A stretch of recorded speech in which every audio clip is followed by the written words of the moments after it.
Hey friends, Irene, Lyon here, popping in with a video that I did quite a few years ago, and by a few I mean close to 14. It was originally produced, created well before 14 years ago, and that is a clip of one of my Feldenkrais colleagues, Sheryl Field, talking about a classic lecture that Dr. Moshé Feldenkrais did a long time ago, titled "To Correct is Incorrect." I'm going to say that one more time. To correct is incorrect. And the reason this clip is top of mind right now is as I start to teach and mentor students to become practitioners of my new sort of focus and approach called the scientuitive approach, the scientuitive method, if you will. To me, it's not really a method, but let's call it that for now, which is a blending of all of my expertise in the Feldenkrais method, somatic experiencing, and somatic practice. As I teach these mentees, I am bringing into the arena this video of my colleague Sheryl Field talking about this classic lecture, "To Correct is Incorrect." So I'm not going to explain what that is. I want you to, if you're interested, listen to this short clip. It's only about 5 minutes long, maybe just over 5 minutes. And one of the things I wanted to touch on, because often there is a confusion about what I'm offering and how it might be different to other somatic therapies, other trauma healing methodologies. And I would say, and I'm becoming more clear with this because of course it's a continual work in progress, the Feldenkrais method, and how I like to call it Feldenkraisian learning, is really what I feel sets apart what I am offering to, of course, my mentees, but also the public and my students who I teach within Smart Body, Smart Mind, and my other online program, the 21-Day Nervous System Tune-Up.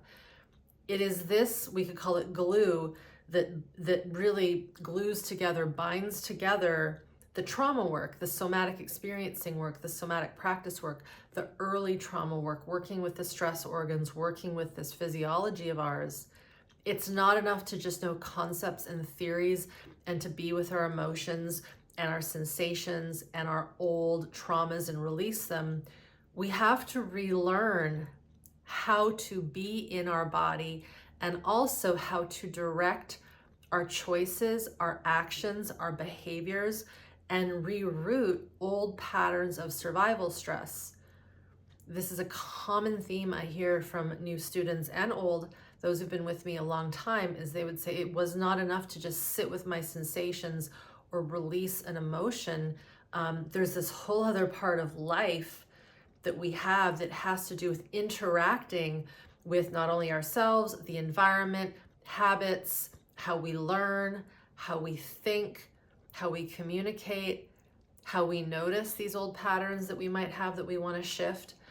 And so this Feldenkrais method that I am trained in, I like to call it Feldenkraisian learning. If we think about it, there are other forms of science that have this en suffix, Jungian, Einsteinian, Freudian, Newtonian, big thinkers in the world of science and philosophy and healing and health and psychology. They did not just have one method. They had this sort of macrocosm of philosophy and thinking about the human system and how to help the human system, or in the case, of course, of Einstein and Newton, the physical world at large. So to me and to many in the field, we will call, many have called Feldenkrais the first ever neuroplastician. In other words, he was one of the first people to really put on the map that we can change the brain, we can change the nervous system, we can take a debilitating condition and shift it. And his focus was using movement of the body. He didn't want to try to change people's thoughts or emotions or sensations, their psyche. It was the movement. And so this is sort of, one could say, one of the best kept secrets, I think, in the mind-body world, is this Feldenkraisian learning concept of reteaching a human how to learn again, how to connect to self and the environment through their bodies. And as I said, I just keep seeing so many amazing revolutions in people's systems by taking this concept, this theory of learning, and applying it to somatic experiencing, applying it to trauma release, applying it to working with our early traumas and our stress organs and all of the pieces that go into survival mode when we have been brought up in a lot of adversity and chronic constant stress. So this is just a quick highlight to give you an introduction to this video. And a little while ago, I posted a very popular post on social media on this Feldenkraisian learning concept. So somewhere near this video, we will also post links to some of those posts. We will most likely put this in a blog post with some of those images and the write-up that I did, that I really encourage everyone to go and read and look at the pictures. Some of these pictures are just phenomenal from the 80s in a training with Feldenkrais teaching hundreds of people in this gymnasium in an area called Amherst, Massachusetts in the United States of America. So have a listen to what Sheryl has to say about working with the human system, and again, why we want to really focus on this concept of to correct is incorrect. Have a watch. Moshé has said in various ways that to correct is incorrect. And as I have developed in the method, in relationship to myself and relationship to all of the people that I've worked with, and children and adults through functional integration context, in trainings, I constantly become more and more in awe of that concept. A person moves always the best way that they can. They're recruiting and doing things in a way that, while it might not be pleasing to see on the outside, and it might not even feel good to them, it is the best solution to the task at hand, given their history, given their experiences, and given what they have to use at that given moment. Our primary role in that context is to allow an individual, regardless of what age, the opportunity to sense and feel themselves as they are in that present moment, and offer them some alternatives, offer them some other possibilities of ease, of organization, of effectiveness, of expediency. Offer them the possibility that they could make another selection. And so within the context of functional integration, we meet a person where they are, as they are, without making that type of evaluation or value judgment and saying, we know what you feel to yourself, and the thing you feel really doesn't fit. It really needs to be corrected. We don't think this way. We rather think, wow, you are making do with you as you are, and look at all you are that you haven't even yet discovered. And then offering that person the time, the real time, like real online time, to make those discoveries, to go slow enough and meet them where they are, so that the sensations can register and actually can integrate with where they are in the moment.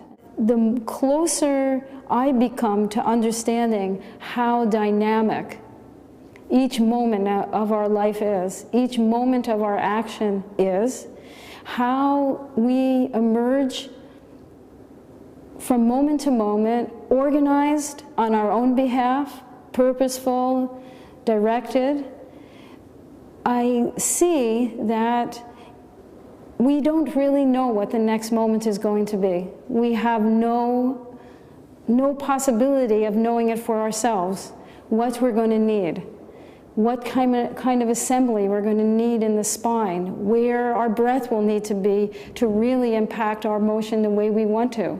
Where will our feet need to be? Where will we be gazing? What will we be doing with our head? What will we need to do with our shoulders, with our fingers, with our tongue, with our words, with our thinking? What could we know of the next minute? In the next second, in the next 5 seconds? We can know nothing for ourselves, much less for someone else. Here, the beautiful, beautiful provision of awareness through movement was given to us by that brilliant man, Moshé Feldenkrais, to go once again to the mattresses with ourselves, back to the playpen, back to the sandbox, back to that elemental place where we can again experience the possibility of forming. The idea that we form ourselves by our delights, by our likes, by our dislikes, by our comforts, by our discomforts, by our decision to say yes or to say no. So it is in this way that I feel that Moshé felt so profoundly, so powerfully, that it is absolutely absurd to think that we can correct anyone. We can only afford them the possibility to make some new distinctions and new decisions. All right, everyone, thank you so much for watching this clip that we put out so many years ago. Just for a little bit of history, in case you're interested, if you have seen some of my other clips around the Feldenkrais method, Feldenkraisian learning, specifically the baby live videos, if you haven't watched those, be sure to do so. We'll link them somewhere here.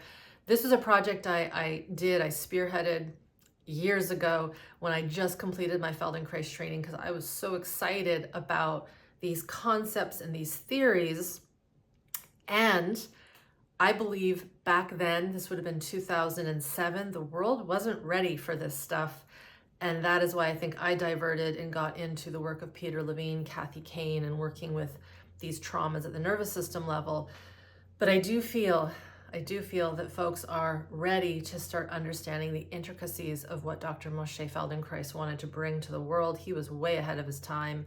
And I know from hearing stories from my mentors at the end of his life, there was a lot of frustration, because I think he could see what he had, and he saw the insanity of healing that he was having with his students, with his clients, severe disorders of neuromuscular conditions, cerebral palsy, stroke. And in some cases, he was recovering these people to full function.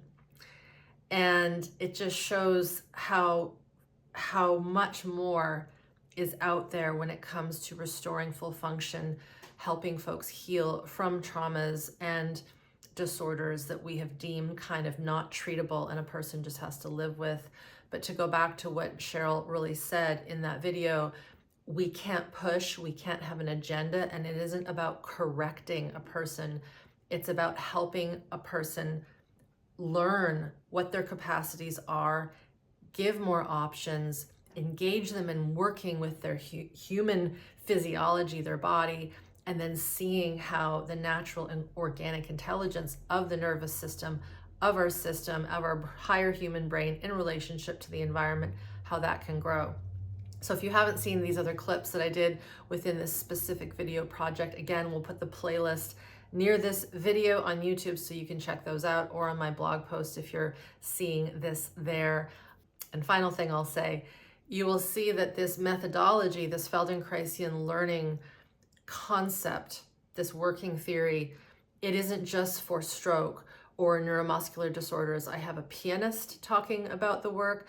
We have some athletes talking about the work. And of course, Sheryl's work with little children, helping them move when they've had disorders like cerebral palsy as one example. So thank you for being here. And if you have any questions, any comments, we would love to hear from you. Just post them in the comments below this YouTube video, and my team will be sure to see them. And if you have a question, they will answer to the best of their ability. Thank you, everybody, so much, and we will see you next time.